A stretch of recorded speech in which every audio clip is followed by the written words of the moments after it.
오늘 요한일서 1장 5절부터 10절까지 말씀으로 하나님과 사귐을 가지라, 하나님과 사귐을 가지라, 이런 제목으로 말씀의 은혜를 나누고자 합니다. 말씀이 육신이 되어 이 세상에 오신 예수님은 12제자를 세우셨습니다. 우리는 그들의 이름이 어떻게 되는지 확인할 수 있습니다. 마가복음 3장 13절부터 19절을 보시면 12제자가 누구이며 이름이 어떻게 되는지 소개하고 있습니다. 12제자를 세우실 때 예수님은 즉흥적으로 아무나 세우지 않으셨습니다. 예수님이 산에 올라가셔서 원하는 사람들을 부르시니 그들이 예수께로 나왔습니다. 그러자 예수님이 12를 세우시고 그들을 또한 사도라고 이름하셨습니다. 예수님이 친히 세운 사람입니다. 그렇다면 예수님이 12제자를 세우신 이유가 무엇일까요? 마가 요한은 그 이유에 관하여 예수님이 그들을 자기와 함께 있게 하시고 또 그들을 내보내어 말씀을 전파하게 하시며 귀신을 쫓아내는 권능을 가지게 하려는 것이었다고 증언하고 있습니다. 예수님이 12제자를 세우신 이유가 있었습니다. 먼저 뭐라고요? 그들을 자기와 함께 있게 하시기 위함이었습니다. 다음으로 그들을 보내서 전도를 하게 하시기 위함이었습니다. 마지막으로 귀신을 내쫓는 권능도 가지게 하려 하심이었습니다. 얼마나 명확합니까? 예수님이 12제자를 세우셨는데 그 12제자를 통해서 주님이 하신 일이 있었다는 것이죠. 그러므로 예수님의 부름을 받은 제자에게 가장 우선적인 것은, 따라합시다, 예수님과 함께 있는 것입니다. 누구와 함께요? 예수님과 함께 있는 것입니다. 이것이 전도하는 것보다, 귀신을 내쫓는 권능을 가지는 것보다 우선입니다. 아무리 전도를 많이 하고 귀신을 내쫓는 권능을 가지고 있다 하더라도 예수님과 함께 있지 않는 제자는 심각한 영적인 병에 걸린 겁니다. 저는 제 개인적으로, 혹여나 우리 성도들 가운데 그런 가정이 있는지는 모르겠습니다만, 자녀들 교육하겠다고 남편을 한국에다가 기러기 아빠로 남겨놓고 그 자식 데리고 외국 가는 어머니들, 나는 제정신이라고 보질 않아요. 여러분, 가정이라는 게 뭡니까? 함께 더불어 사는 게 가족이죠. 그렇죠? 그러면 부모의 삶이 있고 자녀의 삶이 있는 거죠. 여러분, 사실은요, 저도 저희 아내하고 95년도에 결혼해가지고 이제까지 무음하게 살고 있습니다. 별로 믿질 않으시네. 오직 한 여자하고만 살고 있다고. 그런데 여러분, 남녀가 결혼을 해서 같이 있는 게 맞아요? 떨어져 있는 게 맞아요? 같이 있는 게 맞죠. 그럼 자식 교육하겠다고 남편 땡겨놓고 미국 가는 게 맞아요? 맞아요? 곤란하지. 맞기는 뭐가 맞아, 맞기는. 그러니까 실제 그 말레이시아에서 그 선교사로 이렇게 사역하고 계신, 제가 인천 내리교회에서 같이 부목사 생활했던 선교사님 얘기인데, 이제 미국으로 가기는 힘드니까 말레이시아 같은 경우도 영어를 쓴단 말이에요. 그러니까 그 말레이시아로 오는 애들 데리고 오는 아내들이 있다는 거예요. 근데 현지에서 다 바람핀다는 거예요. 그러니까 여러분, 오늘 우리가 주님의 일을 함에 있어서도, 이건 저를 향한 얘기이기도 합니다. 주님의 일을 열심히 하고 능력 있게 하는 것도 중요하지만 가장 우선적인 것이 뭐다? 예수님과 함께 있는 거라는 거예요. 함께 있는 거예요. 할렐루야. 그렇다면 예수님이 세우신 12제자는 누구일까요? 마가복음 3장 16절부터 19절에 구체적으로 이름이 나와요. 시몬에게는 베드로란 이름을 더하셨고 또 세베대 아들 야고보와 야고보 형제 요한이니 이 둘에게는 보아너게 곧 우레 아들이란 이름을 더하셨으며 또 안드레와 빌립과 바돌로메와 마테와 도마와 알페의 아들 야고보와 및 다데오와 가나나인 시몬이며 또 가롯 요다나, 이는 예수를 판 자라고 나오죠. 얼마나 영광스럽고 감격스러운 부르심입니까? 시몬이라는 베드로, 세베대의 아들 야고보, 요한, 안드레, 빌립, 바돌로메, 마태, 알페의 아들 야고보, 다데오, 가나나인 시몬, 가롯 유다 등입니다. 예수님이 부르신 12제자는 말씀이 육신이 되어 이 세상에 오신 예수님과 동고동락했습니다. 무려 3년 6개월 동안 함께 거하는 삶을 살았어요. 그러므로 요한일서 1장 1절에서 사도 요한은 조금도 지체하지 않고 말합니다. 말씀 같이 읽습니다. 이 글은 생명의 말씀에 관한 것입니다. 이 생명의 말씀은 태초부터 계신 것이요, 우리가 들은 것이요, 우리가 눈으로 본 것이요, 우리가 지켜본 것이요, 우리가 손으로 만져본 것입니다. 아멘. 여러분, 이 요한일서를 누가 썼다고요? 사도 요한이 썼습니다. 특별히 복음서에 보면은 이 사도 요한을 설명할 때 예수님이 사랑하시는 제자였다, 이렇게 표현하고 있어요. 사도 요한은 요한일서를 쓰면서 이 글은 생명의 말씀에 관한 것이라고 말합니다. The word of life, 이렇게 말했어요. 생명의 말씀이다. 그런데 이 생명의 말씀은 태초부터 계신 것이라고 합니다. 우리는 사도 요한이 증언하고 있는 이 말씀이 요한복음 1장 14절에서 말씀이 육신이 되어 우리 가운데 거하시는 예수 그리스도임을 알게 됩니다. 여러분, 사도 요한이 쓴 성경이 있죠. 뭐가 있죠? 요한복음이 있고요, 또 요한계시록이 있고요, 또요 요한 1서, 2서, 3서가 있습니다. 이게 다 사도 요한이 쓴 거란 말이에요. 그러니까 요한 1서에서 말하고 있는 내용하고 요한복음 1장의 내용이 같다 다르다? 같다는 거예요. 그러니까 인카네이션, 성육신하신 예수님에 대해서 사도 요한이 우리에게 소개하고 있는 거예요. 그런데 태초부터 계신 생명의 말씀인 예수 그리스도에 관하여 사도 요한은 우리가 들은 것이요, 우리 눈으로 본 것이요, 우리가 지켜본 것이요, 우리 손으로 만져본 것이라고 고백하고 있습니다. 그러니까 오감을 통해서 예수님 그분을 봤다 못 봤다? 봤다는 거예요. 들었다 못 들었다? 들었다는 거예요. 느꼈다 못 느꼈다? 느꼈다는 거예요. 그렇죠. 예수님하고 3년 6개월을 같이 지냈으니까 여러분 서로 살도 마주치면서 말이죠. 그렇죠? 예수님의 입김도 이렇게 경험했을 것이고, 뭐 예수님의 그 코 고는 소리도 들었을 거란 말이에요. 그렇게 친밀한 관계 속에 지냈다, 이 얘기입니다. 사랑하는 성도들, 사도 요한이 고백하고 있는 내용이 부럽지 않습니까? 태초부터 있는 생명의 말씀에 관하여 자신의 귀로 직접 들었습니다. 요한은 자신의 눈으로 보았습니다. 자신의 손으로 만졌습니다. 그리고 이 영원한 생명이신 예수 그리스도를 우리가 보았고 증언하여 너에게 전하였다고 말합니다. 저는 우리 사랑하는 성도 여러분들이 영의 눈이 열려서 볼 수 있게 되길 바라요. 영의 귀가 열려서 들을 수 있게 되길 바랍니다. 영의 입이 열려서 말할 수 있게 되길 바랍니다. 우리가 그런 하나님의 은혜가 있어야 돼요. 그래서 제가 여기 앉아서 여러분 찬양하는 걸 내가 유심히 보거든. 몰랐죠? 갑자기 등에 식은땀 나지. 아, 장로님 찬양 안 하는구나, 우리 권사님 립싱크하고 있구나, 내가 다 알지. 우리 호산나 찬양대 오늘 잘했어요. 왜 잘했다는데 별로 반응이 없네.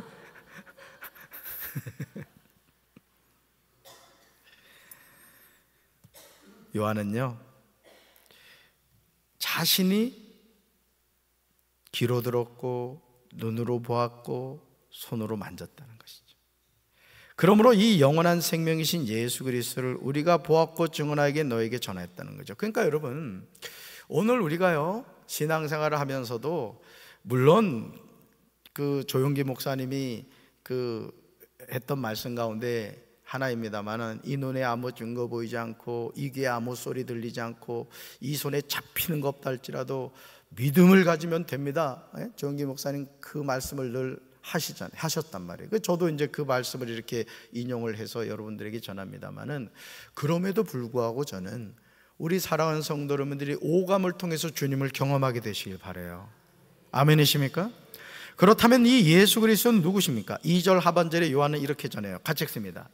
이 영원한 생명은 아버지와 함께 계셨는데 우리에게 나타나셨습니다. 아멘.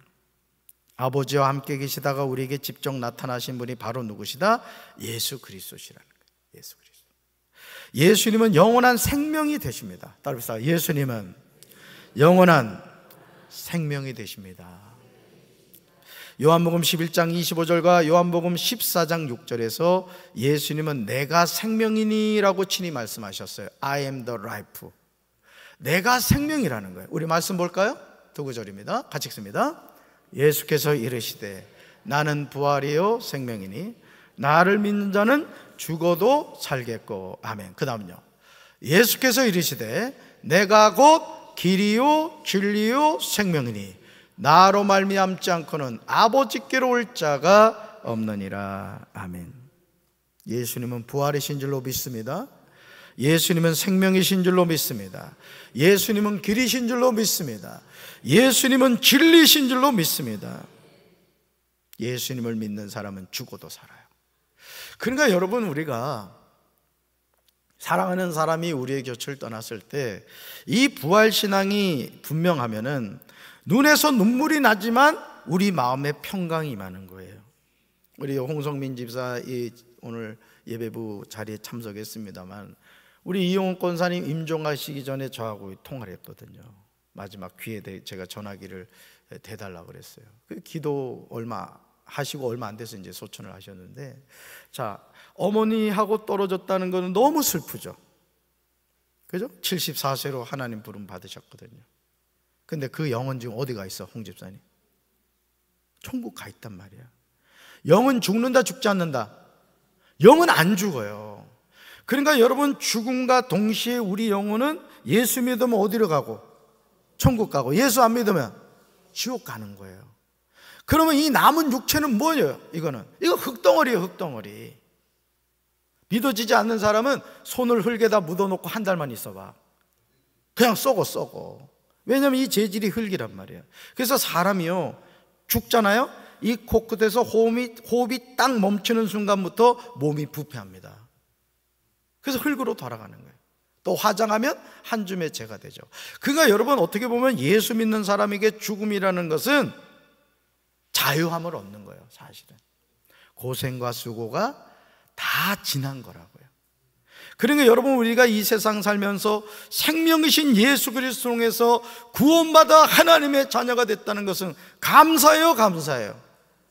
무지하게 감사한 거예요, 무지하게. 강원도 말로 벌떼기를 꾸집어 봐야 돼, 벌떼기를. 나 같은 죄인을 구원해 주셨다.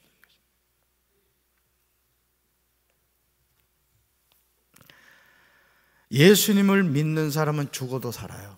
아멘. 예수 그리스도로 말미암지 않고는 아버지 하나님께로 갈 자가 없습니다. 그렇다면 이제 우리는 한 가지 질문을 해야 합니다. 이 예수님을 사도 요한이 우리에게 소개하는 이유가 뭐냐 이거예요. 왜 예수님을 오늘 이 밤에 우리에게 소개하고 있느냐 이거죠. 요한일서 1장 3절에 그 이유가 나요. 왜 예수님을 우리에게 소개하고 있는가? 같이 읽습니다.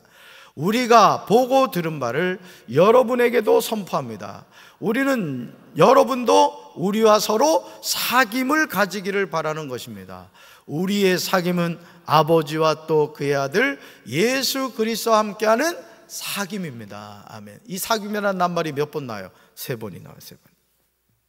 사랑하는 성도들, 사도 요한이 자신이 보고 들은 바를 우리에게 전해주는 이유가 무엇입니까? 가장 먼저 여러분도 우리와 서로 사귐을 가지기를 바란다는 거예요. 펠로우십, 사귐을 가지기를 원한다는 거예요. 다름으로 우리의 사귐은 아버지와 또 그의 아들 예수 그리스도와 함께하는 사귐이라는 거예요. 이 사귐이 우리 안에서 회복되어야 됩니다. 그래서 김동호 목사님은 동안교회에서 목회하실 때 속회에 참여하지 않는, 그러니까 이제 장로교는 저기 구역회라고 하잖아요. 구역회에 참여하지 않는 성도는 우리 교인이 아니다, 그런 말씀까지 했어요. 왜냐? 속회 모임을 통해서 여러분이 한 지체가 되었다는 것을 서로 나누는 게 중요한 거예요. 여러분 예수 믿으면 어디 간다고? 예수 안 믿으면? 그러면 여러분이 예수님으로 구원받으면 여러분 옆에 있는 사람 얼굴 봐봐. 천국에서 만날 것 같은지 아니면 못 만날 것 같은지 얼굴 봐봐. 천국에서 만날 것 같아요? 김성영 집사님? 민경 집사님 만날 것 같아? 아, 그러면 되는 거야. 그러면 잘 생각하라고. 여기에서 같은 자리에서 하나님을 찬양했단 말이에요. 그럼 천국 가서도 만날 거 아니에요, 그지? 그러면 여기에서 친밀해야 돼요, 친밀해야 돼요? 쌩까야 돼요, 쌩까지 말아야 돼요? 천국 가서 얼마나 미안하겠어. 그러니까 여기서부터 사귐을 가지란 말이에요. 할렐루야. 그러니까 여러분, 우리가요, 예수 이름으로 구원받는다는 것은요, 정말 감사한 일인 거예요. 아닌 말로 지금 이 시간 천정이 무너져 내려, 기분 나쁘게 생각하지 마. 천정이 무너져 내려서 우리가 이 시간 동시에 죽었다. 그 어디서 눈 떠? 그래도 살고 싶어가지고 얘기는 안 하네. 그러니까 여러분, 주님이 우리에게 원하시는 게 뭐다? 이 사귐을 회복하라는 거예요. 수많은 사람이 모여도 주님의 몸인 공동체 안에서 외로움을 느끼는 지체가 너무 많아요. 사실 그렇습니다. 우리 청년들은 어때? 우리 다인이 청년 지체들하고 잘 지니지? 고은이하고 거리를 좀 많이 뛴 것 같은데? 아니지? 반주 때문이지? 친밀해지셔야 돼요.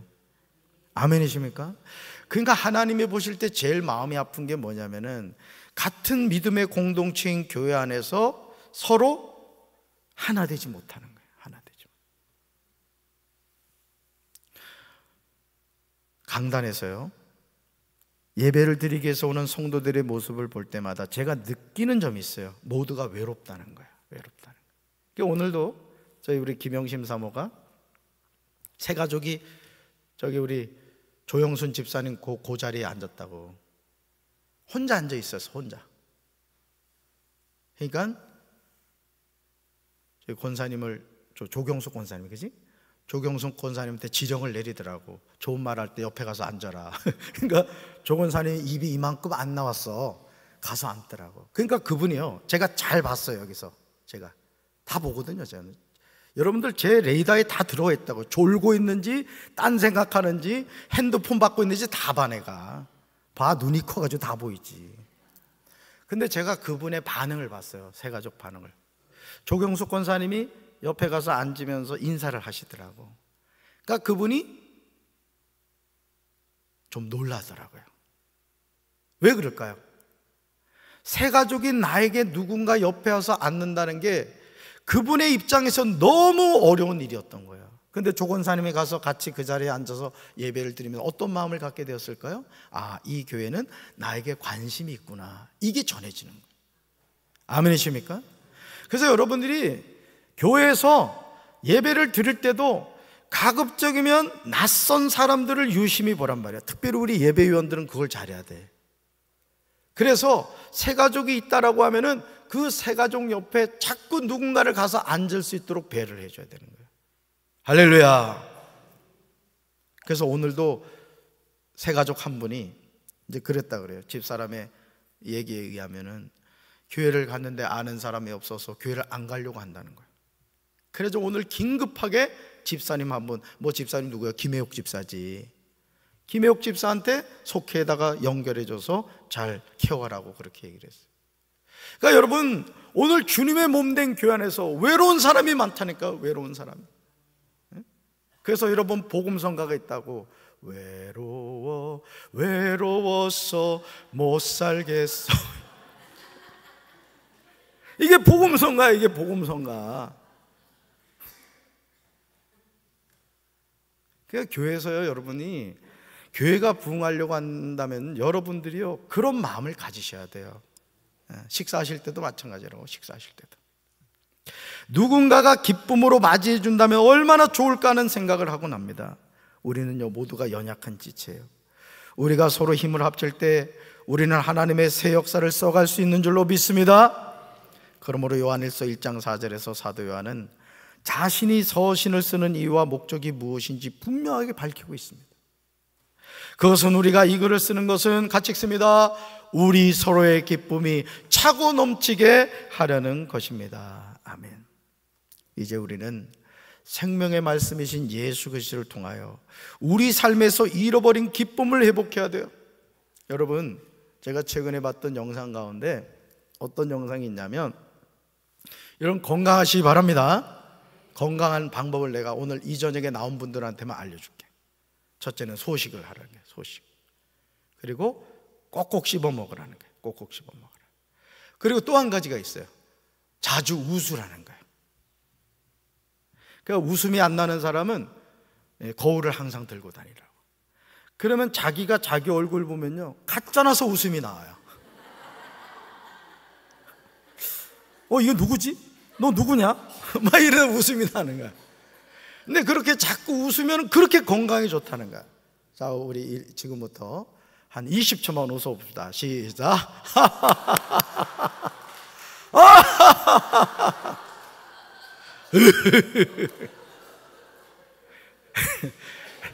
이게 가짜로 웃어도요, 뇌는 진짜 웃음인지 가짜 웃음인지를 모른다는 거야. 그래서 여러분, 그 개그 콘서트나 웃으면 보기와요에 보면은 항상 뭐가 나와요? 웃음소리가 나와요. 웃음소리가. 웃기지도 않는데 웃음소리가 나와요. 왜냐하면 웃음소리를 들으면 우리가 그냥 웃게 된다는 거죠. 할렐루야. 여러분, 잃어버린 기쁨 회복합시다. 주님의 몸인 공동체 안에서 기쁨이 차고 넘치게 해야 돼요. 그러니까 여러분들이, 저는 그렇습니다. 저도 저희를 목회를 하면서 강경 지방에 와서도 그렇고, 이전에 목회하던 홍성 지방에서도 그렇고, 이렇게 보면 지방에서나 연회에서나 어떤 모임에서 늘 부정적인 사람이 있어. 제가 이번에도 목원 선교훈련원에 제가 이사로 하다가 나왔어요. 왜냐하면 이 원장을 이유 없이 그냥 총장이 면직 처리를 해버렸어. 그래가지고 선교비도 끊어버렸습니다. 제가 아주 장대웅 전사한테. 여러분, 살리는 목회를 해야 돼요? 죽이는 목회를 해야 돼요? 여러분, 살리는 말을 해야 돼요? 죽이는 말을 해야 돼요? 말해서 뭐합니까? 근데 오늘 우리가 살아가면서 그런 거를 자꾸 놓치고 살아가는 거예요. 공동체 안에서도요, 기쁨이 충만해야 돼요. 여러분의 가정이 잘 되려면 여러분 가정에 웃음꽃이 피어야 된다고요. 교회도 부흥하려면 교회에 자꾸 웃음이 있어야 돼요. 웃음이. 할렐루야. 우리 신앙은 십자가 신앙과 부활 신앙 양날개가 있어야 건강합니다. 하나님의 자녀는 하나님의 자녀답게 살아야 됩니다. 마귀에게 속지 말아야 돼요. 말씀 같이 읽습니다. 우리가 그리스도에게서 들어서 여러분에게 전하는 소식은 이것이니 곧 하나님은 빛이시요 하나님 안에는 어둠이 전혀 없다는 것입니다. 아멘. 빛이신 하나님의 자녀로 살면서 왜 우울하십니까? 여러분, 우울하신 분이 있다면 여러분 마음을 점검해 보세요. 왜 지나간 과거의 발목을 잡혀서 고통스러워 하십니까? 생각해 봐요. 최신양 권사님, 김용일 장로님이 기분 나쁘게 한 적 있었지? 뭐 남자들은 다 그래. 그럼 같이 살아주는 거잖아, 그지? 그런데 예를 들어 최 권사님이 10년 전 김용일 장로님이 기분 나쁘게 한 거를 자꾸 장로님한테 얘기하면 장로님이 기분이 좋을까 나쁠까? 그리고 권사님은 건강에 좋을까 나쁠까? 나쁘죠. 여러분, 오늘 우리가요, 이 세상을 살면서 제 자신이, 저는 잘 잊어버려요. 그래서 우리 아내가 뭔 얘기를 하면 도대체 기억이 안 나. 부부 싸움을 하면 내가 이길 수가 없어. 기억이 안 나니까. 잘 보세요. 여러분이 이 세상을 살면서 축복된 삶을 사는 비결이 뭐냐? 버릴 건 버리고 붙잡을 건 붙잡는 거예요. 여러분, 좋은 기억을 가지고 있어요? 나쁜 기억을 가지고 있어야 돼요? 당연하죠. 그러니까 여러분, 제가 여러분들에게 늘 제시하는 세 가지가 뭐예요? 항상 쉬지 말고 범사에, 그러면 되는 거예요. 그러면 그렇게 살다 보면 내 인생이 바뀌는 거예요. 내 삶이 새로워지는 거예요. 할렐루야. 왜 여러분의 마음의 정원에 마귀를 초청하시냐고요. 여러분, 마귀의 밥은 뭐라고? 죄라고 했다고. 죄. 여러분 안에 죄를 갖고 있으면 돼요, 안 돼요? 여러분 가정에 죄를 갖고 있으면 돼요, 안 돼요? 우리 교회 안에 죄를 갖고 있으면 돼요, 안 돼요? 안 되는 거예요. 성령님을 모시고 있어야죠. 기쁨을 가지고 있어야죠. 감사를 가지고 있어야 돼요. 그러면 행복한 거야. 세이크로바의 뜻이 뭐라고? 행복. 네이크로바는 행운이요. 근데 많은 정신 나간 사람들이 행운을 찾겠다고 세이크로바 행복을 밟아버린다고요. 오늘 우리가 그런 삶을 살고 있다는 것이죠. 자기 마음을 지켜야 할 줄로 믿습니다. 하나님은 빛이신 줄로 믿습니다. 하나님 안에는 어둠이 전혀 없어요. 그러므로 하나님의 자녀도 빛의 자녀인 거야. 내가 우리 교회 부мет들이 얼마나 교회가 어두운지, 저 그냥 창문에는 그냥 빛 들어오지 않은 커튼, 그냥 푹 썩은 커튼, 그냥 나는 우리 성도들 참 무던하다고 생각해. 여러분, 이제 어둠의 자녀들이 빛의 자녀가 됐잖아. 여러분 아시죠? 사람은요 햇빛을 자주 쬐야 됩니다.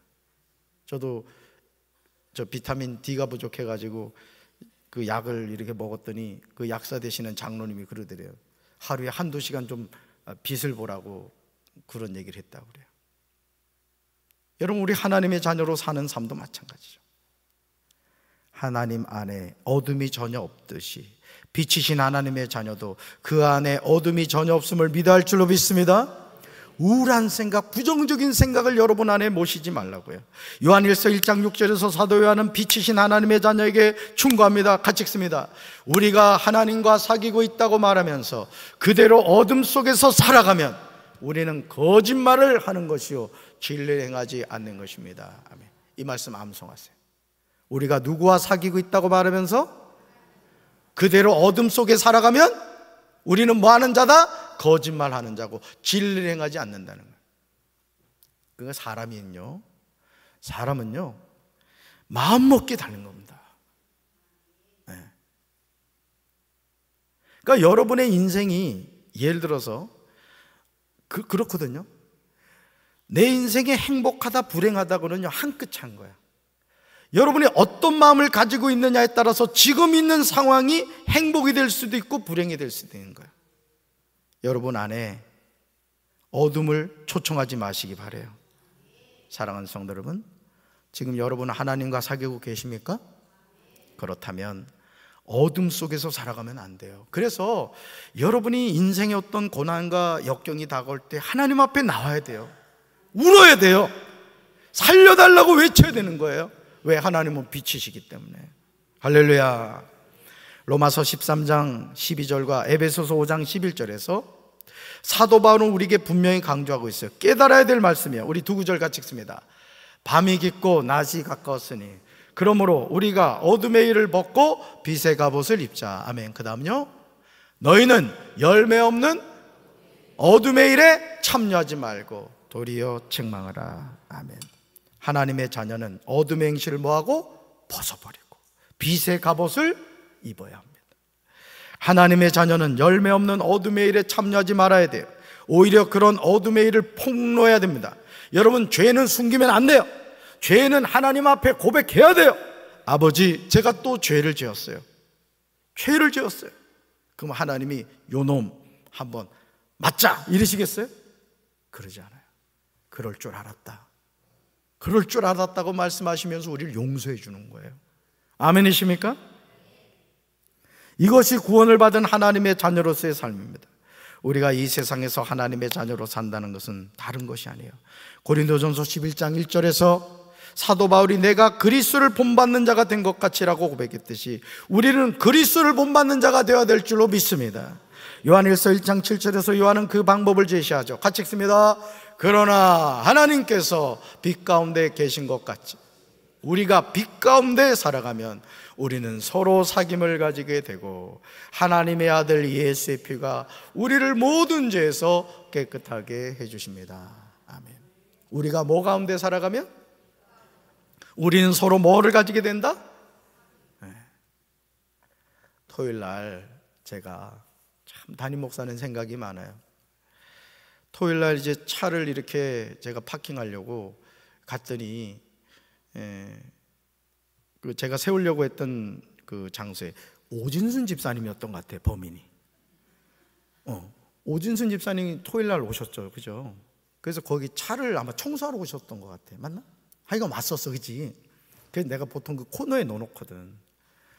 근데 제가 뭘 놓쳤냐면은 앞으로 제 차량을 주일날 이렇게 교회 오시기 힘든 어르신들을 모시고 오는 차량으로 제공하기로 약속을 했어. 철석같이 약속을 했어. 근데 그걸 까마득히 잊어버린 거예요. 그리고는 그러면 어떻게 해야 되지? 하고는 주차장 야외 창고 그 코너에 아무나 세울 수 없는 그 공간에 갖다 집어넣었지 뭐야. 그런데 차량을 뽑으려고 하니까 차량을 뽑을 수가 없네. 그래서 이게 내 기억이 이게 한계구나. 그래서 다음 주부터는 내가 여기 행정사무실 앞에다 세워놓으려고 그러잖아. 혹시 누구 모시고 올 분이 있으면 언제든지 사용을 하세요.